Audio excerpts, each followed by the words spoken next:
Happy Halloween, everyone. Brian Cutler piloting the Goodyear blimp here. Aerial coverage provided by Goodyear, the official tire of NASCAR. New Fuel Max tires help you have a winning fuel strategy. His co-pilot looked a little skinny. He's having some fun with us here on our broadcast. I think his arm's going to be tired here momentarily.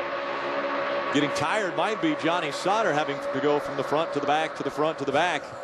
Right now in the middle of the pack. You're right, Rick. He's been all over the place.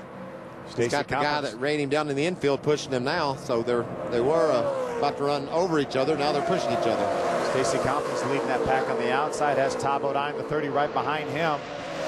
Todd and Ron Hornet, they were making some real good progress up through there. I saw Stacy Compton pull out. It slowed their progress, and actually Ron has now fallen some 6 or 7 trucks behind Todd. Adam Alexander, what's happening with Chad McCumbee? Nothing, and that's a good thing. It's been a quiet day for them, but solid as we have come to expect from that 07 group. Chad McCumbee behind the wheel makes them a player week in and week out. He has not been behind the wheel of that truck throughout the year because of funding issues. After starting 12th today, he has moved up into the top 7. He's doing it quietly, and I wouldn't be surprised if he's a player before this thing's over with. That's a mess. Yeah, things are all but quiet on the racetrack right now. We saw TJ Bell. He's back on the racetrack. He's quite a few laps down. He had the problem early on where his tire went down. He was on pit road. They had a lot of work to do on that right front of that truck, but he's back out there. And a lot of guys had to avoid there when they went by him. Look at those trucks trying to protect that inside at all, all they can, making sure they're staying exactly on that yellow line and sometimes under it. You can go under it as long as you don't advance your position. So they're just hedging their bet a little bit, making sure they've got that inside blocked off. They don't want anybody getting a run on the inside of them. That fun sand. Chevy Silverado of Johnny Sauter back to the bottom of the racetrack, Krista. Rick, you guys were talking about Sauter having to go back and forth from the front to the back. He's also having to go side to side. His truck has been running a little bit hot. About 8 laps ago, he had to peek outside to the outside line just to cool the truck down. He said he thinks he'll be fine as long as he can continue to just kind of keep poking in and out to try to cool his truck down. We saw Mario Gosselin in that number 12 move up the racetrack. That meant that Ron Hornaday, who was out there, had to move even further up, and so he's hung out on the outside. Now he'll try to tack onto one of these lines and see if he can stay with the pack. Man, Ron's just not having a good day. He just hasn't been able to get anything going to get up toward the front. Made a couple of good runs, but it's falling apart. And these guys right now are running over 192 average around here. Remember, the pole was less than 180. Now you wonder if Rick Wren's formulating a plan, Phil, to get that cow flat back on that truck. He just doesn't have the speed, it doesn't appear right now, to go up there and contend. I don't believe in the draft that truck even knows there isn't a cow flap on there. I think the air goes over the truck. I really don't think that's important. But you got to start scratching your head if you're that team and thinking, what do we have to do to get Ron up toward the front? Or does he want to go up toward the front? Is he happy right now? Is he laying back right now, knowing that we have 34 laps to go? There's going to be another pit stop. He may just be content to lay back right now. We're within one final pit stop. All these trucks can make it to the finish. I'm going to guess gas only on this last pit stop, and they're all going to be all are going to be ready to fight to the finish.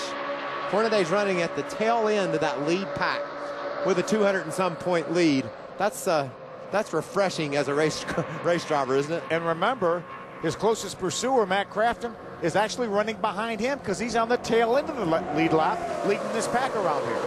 Yeah, Matt Crafton in that tied number 88, his Chevy Silverado in front of the pack, but he's actually a lap down, or at least almost a lap down. We see some sheet metal problems with Mike Wallace's truck just behind that left fender.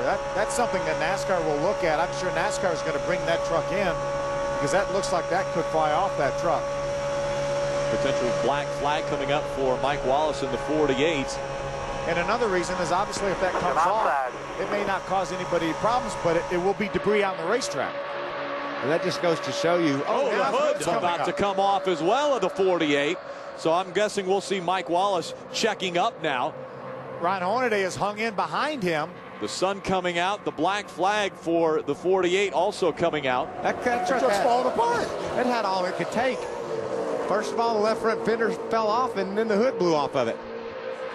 Sun coming out here on Halloween in Talladega, Alabama. In front of the field, it's still the 15 of Eric Almirola. He is the truck one behind Matt Crafton, who's at the tail end of the lead lap. And where is Kyle Busch? Well, he's running third. Adam Alexander.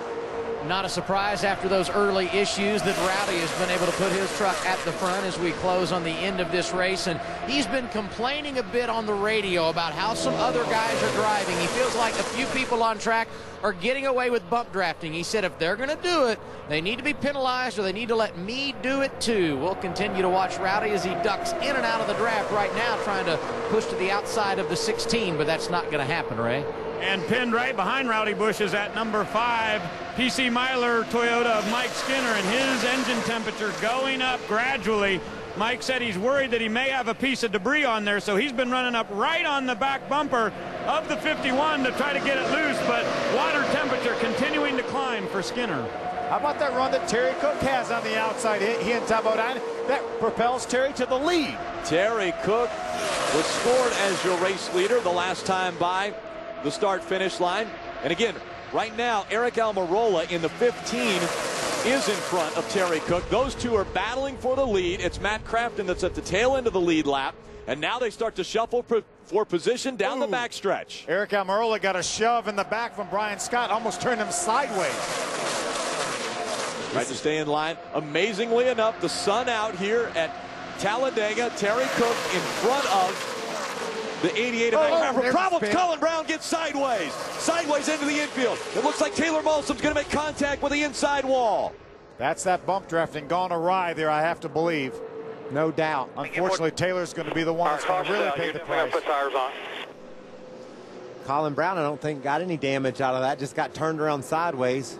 Did you see Matt Crafton driving the heck out of that truck down there in the middle of the turn? His hands were going all over the place. There you see the 6 on pit road. Going to do 4 tires. We just heard 4,600. You can see the left rear corner there, Rick, of his bed of his truck looks like it's bent up. Left rear fender. It's got some damage. Window net down, and we're seeing Taylor Malsom climbing out of that truck. That's a good sign. Here comes the 6 for work on that truck. Adam.